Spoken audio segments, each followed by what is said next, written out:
15 अप्रैल 2023 उत्तर प्रदेश के प्रयागराज में Colvin hospital के आसपास के इलाके की शाम काफी चहल पहल से भरी हुई थी। पुलिस की गाड़ियों के सायरन और मीडिया की भारी मौजूदगी ने माहौल को शोर से भर दिया था।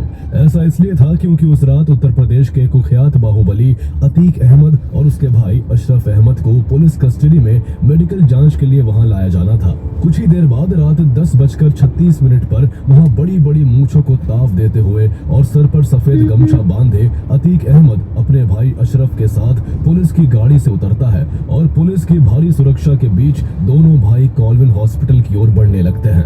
तुरंत मीडिया वाले भी दोनों को चारों ओर से घेर कर सवाल पूछने लगते हैं, लेकिन मीडिया वालों के बीच 3 लोग ऐसे भी थे जिन्होंने मीडिया का मुखौटा पहन रखा था और दिखावे के लिए हाथ में माइक थामने के साथ साथ अपने कपड़ों में लोडेड पिस्टल भी छिपा रखी थी। ये पूरा घटनाक्रम लाइव टेलीविजन पर टेलीकास्ट हो रहा होता है और पूरे देश की नजरें दोनों भाइयों पर टिकी हुई थी, क्योंकि उत्तर प्रदेश पुलिस ने 2 दिन पहले ही एनकाउंटर में अतीक के बेटे असद को मार गिराया था। ऐसे में भीड़ में से एक रिपोर्टर की आवाज गूंजती है, आप अपने बेटे असद अहमद के जनाजे में क्यों नहीं गए? इस पर अतीक अहमद कहता है, नहीं ले गए तो नहीं गए।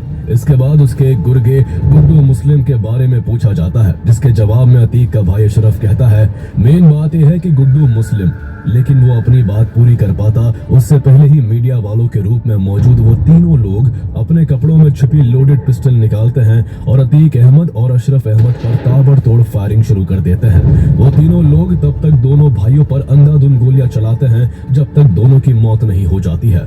गोलियों की तड़तड़ाहट सिर्फ उस इलाके में ही नहीं बल्कि पूरे देश के टीवी स्क्रीन पर गूंज उठती है। लेकिन वो अतीक अहमद जो 5 बार विधायक, 1 बार लोकसभा सांसद और बहुत बड़ा बाहुबली रह चुका था, उसे आखिर पुलिस कस्टडी के बीच सरेआम लाइव टेलीकास्ट के दौरान 20-22 साल के 3 लड़कों ने कैसे खत्म कर दिया। सवाल ये भी है कि आखिर ऐसी नौबत आई कैसे? अतीक अहमद की वो कहानी क्या है जो आज भी रोंगटे खड़े कर देती है? उसका पाकिस्तान की खुफिया एजेंसी ISI और आतंकी संगठन लश्कर ताइबा से क्या कनेक्शन था और आखिर उसे मरवाने के पीछे असली हाथ किसका था? अतीक अहमद का जन्म 10 अगस्त 1962 को इलाहाबाद के कसारी मसारी नाम के गांव में हुआ था। उसके पिता हाजी फिरोज अहमद टांगा चलाते थे और 8 सदस्यों के परिवार का गुजारा मुश्किल से हो पाता था। अतीक अहमद अपने घर में सबसे बड़ा था और उससे छोटा एक भाई खालिद आजिम उर्फ अशरफ और 4 बहनें थी। इसलिए हाजी फिरोज अहमद चाहते थे कि उनका बड़ा बेटा अतीक अहमद पढ़ लिख कर कोई अच्छी नौकरी करे, लेकिन अतीक का मन शुरू से ही पढ़ाई में कम और रंगबाजी में ज्यादा लगता था। इलाहाबाद जो आज प्रयागराज के नाम से जाना जाता है, वहाँ जब किसी काम का टेंडर निकलता था तो टेंडर उन्हें ही मिलता था जिनका इलाके में दबदबा होता था। ऐसे माहौल में जवान हो रहे लड़कों में भी बाहुबली बनने की होड़ लगी हुई थी। उन्हें अमीर बनने का एक ही शॉर्टकट पता था और वो था अपराध का रास्ता। उन्हें सिर्फ पैसों से मतलब होता था, चाहे वो फिर किसी की हत्या और अपहरण से ही क्यों ना आए।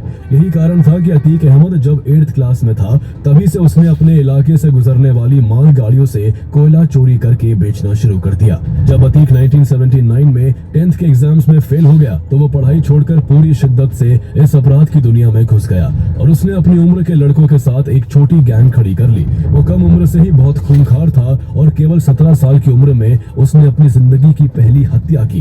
ये मामला कोयला की चोरी से जुड़ा हुआ था, जिससे जल्द ही इलाके में उसके नाम की तूती बोलने लगी। अगले 4 सालों तक अतीक ने मालगाड़ियों से कोयला चुराने के साथ साथ रेलवे का कबाड़ बेचने और वसूली का भी काम किया। जिस समय अतीक अहमद क्राइम की दुनिया में अपनी जगह बनाने की कोशिश कर रहा था, उसी समय उस इलाके में शो के इलाही नाम के एक बड़े गैंगस्टर का भी भारी दबदबा था, जो चांद बाबा के नाम से मशहूर था। चांद बाबा का इतना रौब था कि उसके इशारे के बिना उस इलाके में पत्ता भी नहीं हिल सकता था। उसे पॉलिटिकल प्रोटेक्शन मिला हुआ था और पुलिस उसके गुर्गों को हाथ तक नहीं लगाती थी। चांद बाबा के लोग अपने साथ बैग्स में बॉम्ब्स बनाने का सामान लेकर घूमते थे और जरा सा भी खतरा होने पर तुरंत बॉम्ब बनाकर अपने दुश्मनों पर फेंक देते थे। इसी वजह से चांद बाबा गैंग को बमबाज भी कहा जाता था। अतीक अहमद को भी चांद बाबा के जरिए यूपी के क्राइम वर्ल्ड में नाम कमाने का अच्छा मौका दिखा, इसलिए उसने उसकी गैंग ज्वाइन कर ली। लेकिन जल्दी ही अतीक अहमद को पुराने मामले में अरेस्ट कर लिया गया और उस पर नेशनल सिक्योरिटी एक्ट NSA लगा, जिसे रासुका भी कहा जाता है। अतीक अहमद उत्तर प्रदेश का पहला गैंगस्टर था जिस पर एनएसए लगाया गया था। एनएसए एक ऐसा एक्ट है जिसमें पुलिस बिना किसी चार्ज के आरोपी को 12 महीनों के लिए कैद कर सकती है। अरेस्ट करने के बाद पुलिस अतीक को किसी सुनसान इलाके में ले जाकर उसका एनकाउंटर करने ही वाली थी कि ऐन मौके पर एक नेता के कहने पर पुलिस ने उसे छोड़ दिया। कहा जाता है कि पुलिस और नेता दोनों ही उसे शह दे रहे थे ताकि इलाके में एक नया गुंडा तैयार हो जो चांद बाबा के खौफ को खत्म कर सके। यानी पुलिस और नेता लोहे को लोहे से काटना चाहते थे और इस वजह से अतीक का तेजी से राइज हुआ और जल्दी ही उसका खौफ फूलपुर, प्रयागराज, कौशाम्बी, नोएडा से लेकर लखनऊ तक फैल गया। कुछ सालों तक अतीक अहमद ने चांद बाबा के साथ रहकर बॉम्ब बनाना, वेपन सप्लाई करना और एक्सटॉर्शन के तौर तरीके सीखे, लेकिन जैसे ही इलाके में उसका नाम हुआ वो चांद बाबा को ही आंख दिखाने लगा। इन सब में साल 1989 आ चुका था। उत्तर प्रदेश में विधानसभा चुनाव होने वाले थे और चांद बाबा भी इलाहाबाद वेस्ट से चुनाव लड़ रहा था। अतीक भी अपना दबदबा बढ़ाने के लिए राजनीति में उतरना चाहता था, इसलिए उसने विधानसभा चुनाव में इलाहाबाद वेस्ट से खड़े चांद बाबा के खिलाफ निर्दलीय पर्चा भर दिया। चांद बाबा ने उसे नॉमिनेशन वापस लेने के लिए कई बार धमकाया। दोनों के बीच चुनावी प्रचार के दौरान कई बार गैंग वॉर भी हुई, लेकिन अतीक ने मैदान नहीं छोड़ा। जनता भी चांद बाबा के आतंक से तंग आ चुकी थी, इसलिए उसने अतीक को खूब वोट किया और इस तरह अतीक अपने पहले ही प्रयास में चुनाव जीतकर विधायक बन गया। अतीक जानता था कि अब एक म्यान में दो तलवार नहीं रह सकती, इसलिए उसने चांद बाबा की हत्या करवा दी और धीरे धीरे उसके गैंग का भी सफाया कर उसके पूरे क्रिमिनल एम्पायर को हड़प लिया। विधायक बनने के बाद उसकी ताकत दिन दुनी रात चौगुनी होने लगी और उसने इलाहाबाद में खौफ का ऐसा मंजर कायम किया कि इलाहाबाद वेस्ट से उसके खिलाफ लोग चुनाव लड़ने से कतराने लगे। इलेक्शंस के दौरान उसके लिए बूथ कैप्चरिंग और फेक वोटिंग आम बात थी। उसके एक इशारे पर हजारों लड़के उसके लिए जान देने और लेने के लिए तैयार रहते थे। जहां एक तरफ विधायकी का रौब था तो वहीं उसकी गुंडागर्दी भी जारी थी। वो इलाके के बड़े बड़े बिजनेसमैन की प्रॉपर्टीज, उनके सामान और पैसे लूट लिया करता और छोटे व्यापारियों, दुकानदारों और बिल्डर्स से रेगुलर फिरौती वसूला करता। किसी की भी इतनी हिम्मत नहीं होती थी कि कोई उसके खिलाफ कुछ भी बोल सके। इसका अंजाम ये हुआ कि अतीक अहमद इलाहाबाद वेस्ट से 1989 से 2004 के बीच लगातार 5 बार विधायक बना। जब अतीक तीसरी बार विधायक बना उस समय मुलायम सिंह यादव उत्तर प्रदेश के चीफ मिनिस्टर थे और वो स्टेट में अपनी जीत बरकरार रखने के लिए यादव और मुस्लिम मतदाताओं को साधने में जुटे हुए थे, जिसे MY समीकरण कहा जाता है। ऐसे में अतीक अहमद ने वक्त की नजाकत को समझते हुए मुलायम सिंह की पार्टी सपा ज्वाइन कर ली। उन दिनों मुलायम सिंह यादव बहुजन समाज पार्टी के सपोर्ट से अपनी सरकार चला रहे थे, लेकिन बीच में बसपा चीफ मायावती और मुलायम सिंह यादव में किसी बात को लेकर खटपट हो गई। इसके बाद मायावती ने अपना सपोर्ट खींच लिया, जिससे सपा की सरकार गिर गई। इससे गुस्साए सपा समर्थक हथियारों के साथ लखनऊ के मीराबाई गेस्ट हाउस पहुंचे और वहां मौजूद बसपा विधायकों को बुरी तरह पीटा और मायावती को एक कमरे में बंद कर उन्हें हॉस्टेज बनाने की कोशिश की। कहा जाता है कि ये सब मुलायम सिंह यादव के कहने पर अतीक अहमद और उसके लोगों ने ही किया था और ये पूरी घटना गेस्ट हाउस कांड के नाम से मशहूर हुई। 1996 के विधानसभा चुनाव में अतीक अहमद सपा के टिकट पर ही जीता और चौथी बार विधायक बना। इसी दौरान उसने शाइस्ता परवीन से शादी कर ली, जो यूपी पुलिस के कांस्टेबल की बेटी थी। दोनों को 5 बेटे हुए। इस दौरान अतीक ने गैर कानूनी कामों से हजारों करोड़ की संपत्ति बना ली थी। उस दौरान उसकी दबंगई का ये आलम था कि अशोक साहू नाम के एक आदमी ने अनजाने में अतीक के भाई अशरफ की कार को ओवरटेक कर दिया था और सिर्फ इसलिए अशोक साहू की दिन दहाड़े हत्या कर दी गई। इस तरह खुलेआम उसकी गुंडागर्दी यूं ही चलती रहती है, लेकिन कुछ साल बाद 2002 में उसे बड़ा झटका लगता है जब मायावती उत्तर प्रदेश की चीफ मिनिस्टर बनती है। उन्होंने गेस्ट हाउस कांड के लिए अतीक अहमद को माफ नहीं किया था और उस पर शिकंजा कसना शुरू कर दिया। इसका नतीजा ये हुआ कि एक ही दिन में पुलिस अतीक अहमद पर 113 केस दर्ज करती है। इसके बाद अतीक का जेल में आना जाना लगा रहा, लेकिन जेल में भी उसकी सुविधाओं में कोई कमी नहीं रही। जेल में वो ऐसे रहता जैसे छुट्टियां मनाने आया हो। इस बीच वो सपा छोड़कर अपना दल से जुड़ गया और 2002 का विधायकी चुनाव भी उसने इसी पार्टी से टिकट पर जीता। अतीक मौके भुनाने में माहिर था। साल 2003 में जब मुलायम सिंह यादव की मुख्यमंत्री के रूप में उत्तर प्रदेश की सत्ता में वापसी हुई तो अतीक ने अपना दल छोड़कर फिर से सपा के साथ हाथ मिला लिया। 2004 में लोकसभा चुनाव होने वाले थे। ऐसे में उसने मुलायम सिंह से फूलपुर सीट से लोकसभा चुनाव लड़ने की इच्छा जाहिर की और उन्होंने उसे वहां से टिकट भी दे दिया। ये कोई साधारण सीट नहीं थी, बल्कि ये दो एक्स प्राइम मिनिस्टर की सीट थी। यहीं से चुनाव जीतकर जवाहरलाल नेहरू और वीपी सिंह पार्लियामेंट पहुंचे थे और भारत के प्रधानमंत्री बने थे। लेकिन समय ने ऐसी करवट ली कि यहाँ की जनता ने अतीक अहमद जैसे कुख्यात क्रिमिनल को भी चुनाव जिताकर संसद पहुंचा दिया। एक ही कैंडिडेट एक ही समय पर विधायक और सांसद नहीं रह सकता, इसलिए उसे इलाहाबाद वेस्ट से विधायकी छोड़नी पड़ी। ऐसे में वहां बाय इलेक्शंस हुए और अतीक ने अपने छोटे भाई अशरफ को इलाहाबाद वेस्ट से चुनावी मैदान में उतार दिया।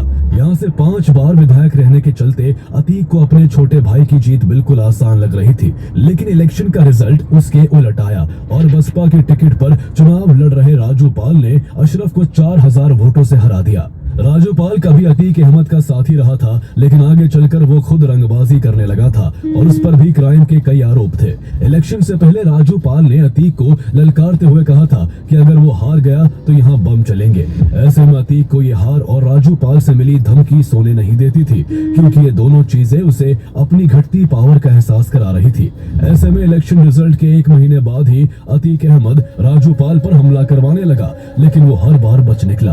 अपनी जीत की खुशी में चोर राजू पाल ने 16 जनवरी 2005 को पूजा पाल नाम की एक लड़की से शादी कर ली। लेकिन पूजा पाल के हाथ की मेहंदी सूखी भी नहीं थी कि शादी के 9 दिन बाद रिपब्लिक डे के दिन अतीक के गुंडों ने राजू पाल को गोलियों से छलनी कर दिया। इस हमले में राजू पाल के 2 और साथी भी मारे गए। राजू पाल की पत्नी पूजा पाल ने धूमनगंज थाने में अतीक अहमद, उसके भाई और उसके 9 गुर्गों पर अपने पति की हत्या का केस दर्ज करवाया। लेकिन पूजा पाल को न्याय नहीं मिल पाया, क्योंकि अतीक अहमद के डर से इस केस के सभी गवाह मुकर गए। यहाँ तक कि राजू पाल के रिश्तेदार और इस केस के मुख्य गवाह उमेश पाल भी अपनी बात से पलट गए और कोर्ट में कहा कि उसने कुछ नहीं देखा। चूंकि उस समय उत्तर प्रदेश में सपा की सरकार थी और उसी पार्टी से अतीक अहमद सांसद भी था, इसलिए पुलिस ने भी आंखें मूंद ली और धीरे धीरे ये केस शांत हो गया। राजू पाल की मौत के बाद सीट खाली थी, इसलिए वहां फिर से चुनाव हुआ। इस बार बसपा ने वहां से राजू पाल की विधवा पत्नी पूजा पाल को टिकट दिया, लेकिन इस बार अशरफ ने बाजी मार ली और वो विधायक बन गया। अब अतीक अहमद की 5 उंगलियां घी में थी। एक तरफ वो खुद सांसद था, दूसरी तरफ उसका भाई विधायक था और सबसे बड़ी बात, उत्तर प्रदेश में उसके मतलब की सरकार थी। इन सब ने मिलकर अतीक को और ज्यादा कुख्यात बना दिया। लोग कोर्ट जाने के बजाय उसी के पास अपनी प्रॉब्लम्स लेकर जाते और वो किसी राजा की तरह फैसले लेता। इस तरह अतीक अहमद लंबे समय तक इलाहाबाद में पैरेलल गवर्नमेंट चलाता रहा, लेकिन 2007 में उसको सबसे बड़ा झटका लगा। इस साल उत्तर प्रदेश में 2 बड़े बदलाव हुए।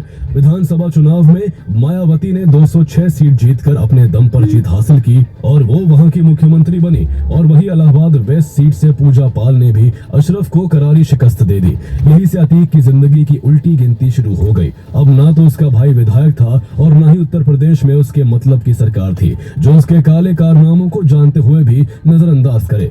मायावती की सत्ता वापसी से उमेश पाल का भी जमीर जागा और वो पुलिस स्टेशन जा पहुंचा। उसने अतीक और उसके भाइयों के खिलाफ किडनैपिंग का केस दर्ज करवाया और कहा कि अतीक ने उसे किडनैप कर लिया था और एक पर्चा लिखकर कहा था कि इसे रट लो, अदालत में यही बयान देना, नहीं तो तुम्हारी बोटी बोटी काट कर कुत्तों को खिला दूंगा। इसके बाद उसके परिवार को भी मारने की धमकी दी थी, इसलिए शुरू में उसे अपना बयान बदलना पड़ा था। पहले राजू पाल की हत्या का आरोप और अब उमेश पाल की किडनैपिंग का इल्जाम। इन दोनों मामलों के कारण सांसद होने के बावजूद अतीक अहमद पर गिरफ्तारी की तलवार लटकने लगी। इस बात से परेशान होकर अतीक अंडरग्राउंड हो गया, लेकिन जल्दी ही पुलिस ने अतीक अहमद को दिल्ली से ढूंढ निकाला और कोर्ट से फैसला आने तक उसे अरेस्ट करके यूपी की जेल में डाल दिया।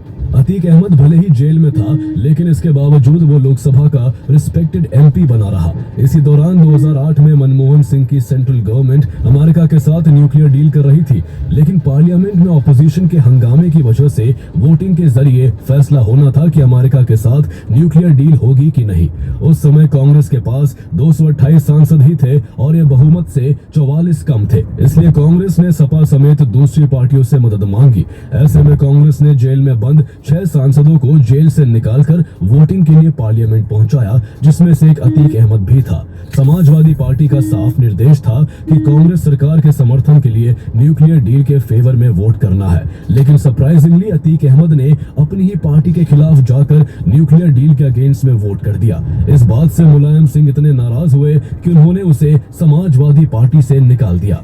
इसके बाद 2009 में अतीक अहमद ने अपना दल के टिकट पर लोकसभा चुनाव लड़ा, लेकिन इस बार उसे हार झेलनी पड़ी। लेकिन इसके बावजूद उसका खौफ कम नहीं हुआ। अब भी लोगों में उसका ऐसा डर था कि हत्या, अपहरण, डकैती और लूट के 200 से भी ज्यादा केस होने के बावजूद इनमें से एक भी केस में अतीक कोर्ट में दोषी साबित नहीं हो सका, क्योंकि किसी में भी अतीक के खिलाफ जाने की हिम्मत नहीं थी।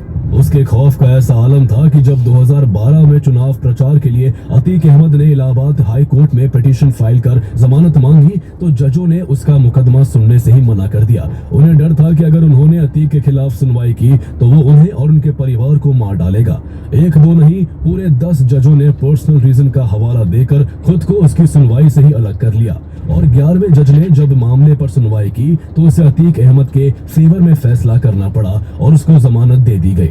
लेकिन जमानत पर बाहर आने के बाद भी उसकी हार का सिलसिला 2012 में भी बरकरार रहा और इलाहाबाद वेस्ट से पूजा पाल ने उसे फिर से पछाड़ दिया। अपनी बादशाहत बनाए रखने के लिए अतीक ने जिस शख्स की हत्या कर दी थी उसकी पत्नी अब रास्ते का कांटा बनकर चुभ रही थी, जिसने पहले उसके भाई और अब खुद उसे चुनावी मैदान में हरा दिया था। लगातार चुनावी हार से अतीक को ये बात अच्छे से समझ आ चुकी थी कि अब पॉलिटिक्स उसके वश की बात नहीं है, इसलिए वो एक बार फिर से अपनी पुरानी रॉबिनहुड वाली छवि बनाने की कोशिश करने लगा। वो जब भी बेल पर जेल से बाहर आता अपने ठिकाने पर बैठकी लगाकर लोगों की प्रॉब्लम सुना करता। 2016 में उसका राजू पाल वाला केस सुप्रीम कोर्ट ने सीबीआई को सौंप दिया, लेकिन इसके बाद भी अतीक अहमद की गुंडाई नहीं रुक सकी। दिसंबर 2016 में उसके पास Sam Higginbottom University of Agriculture के 2 स्टूडेंट्स फरियाद लेकर आए, जिन्हें कॉलेज में चीटिंग करते हुए रंगे हाथ पकड़े जाने के बाद एग्जाम देने से रोक दिया था। चूंकि अतीक को हर मामले में टांग अड़ाने की आदत थी, इसलिए वो अपने गुंडों के साथ हथियारों से लैस होकर कॉलेज पहुंच गया और वहां टीचर्स और स्टाफ की जोरदार पिटाई कर दी। किसी ने इस पूरे इंसिडेंट की वीडियो बना ली और इंटरनेट पर वायरल कर दी, लेकिन इसके बाद भी अतीक पुलिस से नहीं डरा और 22 दिसंबर 2016 को 320 गाड़ियों के काफिले के साथ प्रयागराज से कानपुर पहुंचा, जहां उसके स्वागत के लिए प्रवेश द्वार बनाया गया था और चौराहों को फूलों से सजाया गया था। ऐसे में उस समय के मुख्यमंत्री अखिलेश यादव की खूब आलोचना हुई और इसके बाद फरवरी 2017 में उसे अरेस्ट करके जेल में डाल दिया गया। बाद में अखिलेश यादव ने अतीक को अपनी पार्टी से टिकट भी नहीं दिया, जिस पर कमेंट करते हुए अतीक ने कहा था, कई बार निर्दलीय जीता हूँ, टिकट कटता है तो कट जाए, मैं अपना टिकट खुद बना लूंगा। जिस समय अतीक जेल गया उसके 1 महीने बाद बीजेपी चुनाव जीतकर उत्तर प्रदेश की सत्ता में आई और योगी आदित्यनाथ उत्तर प्रदेश के चीफ मिनिस्टर बनाए गए। उन्होंने पद संभालते ही माफियाओं पर नकेल कसना शुरू किया, लेकिन उसके बावजूद अतीक ने अपनी क्रिमिनल एक्टिविटीज बंद नहीं की और जेल से ही अपने नेटवर्क को ऑपरेट करता रहा। इस दौरान अतीक के 3 बेटे उमर, अली और असद भी अपने पिता के नक्शे कदम पर चलते हुए क्राइम की दुनिया में आ चुके थे। अतीक को इस दौरान उसके इलाके से लगभग 300 किलोमीटर दूर मौजूद देवरिया जेल में बंद किया गया था ताकि उसकी क्रिमिनल एक्टिविटीज पर ब्रेक लग सके, लेकिन उसकी गुंडागर्दी अब भी कायम थी। दिसंबर 2018 में एक दिन अतीक के बेटे उमर ने लखनऊ के एक बिजनेसमैन मोहित जायसवाल को किडनैप कर लिया और उन्हें उठाकर सीधे देवरिया जेल ले गया, जहां अतीक बंद था। वहां अतीक अहमद ने मोहित जायसवाल को जेल के अंदर खुद चाबुक और लोहे की छड़ी से बुरी तरह पीटा और उनसे जबरदस्ती कुछ पेपर पर साइन करवाकर उनकी 45 करोड़ से ज्यादा की संपत्ति हड़प ली। इतना ही नहीं, अतीक ने मारपीट का वीडियो बनाकर उसे सोशल मीडिया पर वायरल भी करवा दिया ताकि इलाके में उसका भौकाल बना रहे। ये भी सामने आया कि इस मारपीट में अतीक के साथ कुछ पुलिस वाले भी शामिल थे। इस मामले के बाहर आते ही पूरे यूपी में हड़कंप मच गया। मुख्यमंत्री योगी आदित्यनाथ तुरंत एक्शन में आ गए और देवरिया जेल के कई अधिकारियों को सस्पेंड कर दिया गया और अतीक को तुरंत बरेली में शिफ्ट कर दिया गया। मोहित जायसवाल केस की जांच सीबीआई से करवाने का फैसला हुआ और अतीक अहमद, उसके बेटे उमर और उसके कई गुर्गों के खिलाफ अपहरण और मारपीट का मुकदमा दर्ज कर लिया गया। ये मामला इतना बड़ा था कि इसमें सुप्रीम कोर्ट को दखल देना पड़ा। सुप्रीम कोर्ट को लगा कि यूपी की जेल में बंद होने के बावजूद अतीक की क्रिमिनल एक्टिविटीज रुक नहीं पा रही है, इसलिए सुप्रीम कोर्ट ने अप्रैल 2019 में उसे गुजरात की साबरमती जेल भेजने का आदेश दिया। यूपी से दूर होने के बाद उसकी पकड़ कमजोर होने लगी। जैसे उसने अपने गुरु चांद बाबा को धोखा दिया था, वैसे ही अब उसके अपने लोग भी उसके खिलाफ होने लगे थे। पुलिस ने भी उसके खिलाफ 50 से ज्यादा मामलों में कार्रवाई तेज कर दी थी। इसी के साथ उसकी बहुत सी इलीगल प्रॉपर्टीज पर बुलडोजर चलाकर उन्हें मिट्टी में मिला दिया गया और उसकी हजारों करोड़ की संपत्तियां जब्त कर ली गई। उत्तर प्रदेश पुलिस जहां एक के बाद एक अतीक अहमद के ठिकानों पर बुलडोजर चलाने और उसकी संपत्तियों को जब्त करने में लगी हुई थी, तो दूसरी तरफ उसके बेटों के खिलाफ भी कानूनी शिकंजा कसता चला जा रहा था। अब अतीक के बेटों को लगने लगा था कि पुलिस उन्हें एनकाउंटर में मार डालेगी, इसलिए 2022 में उसके दो बड़े बेटों उमर और अली ने अपनी जान बचाने के लिए अदालत और सीबीआई के आगे सरेंडर कर दिया। इस दौरान अक्टूबर 2022 में राजू पाल हत्याकांड मामले में सीबीआई ने भी अपनी जांच पूरी कर ली। सीबीआई ने अतीक और उसके भाई अशरफ समेत 7 लोगों को राजू पाल की हत्या का दोषी माना और इलाहाबाद हाई कोर्ट से इनके खिलाफ कड़ी से कड़ी पनिशमेंट की मांग की। इस बात से अतीक अहमद की पत्नी शाइस्ता परवीन गुस्से में आ गई और उसने अपने तीसरे बेटे असद को आगे कर अतीक के आतंक को आगे बढ़ाने का काम सौंप दिया। असद को लगता था कि राजू पाल हत्याकांड में सीबीआई के इस फैसले के लिए कभी इस केस में आई विटनेस रहा उमेश पाल जिम्मेदार है, जबकि इस मामले में उमेश पाल द्वारा बार बार बयान बदलने के कारण सीबीआई ने उसके बयान को कंसिडर तक नहीं किया था। लेकिन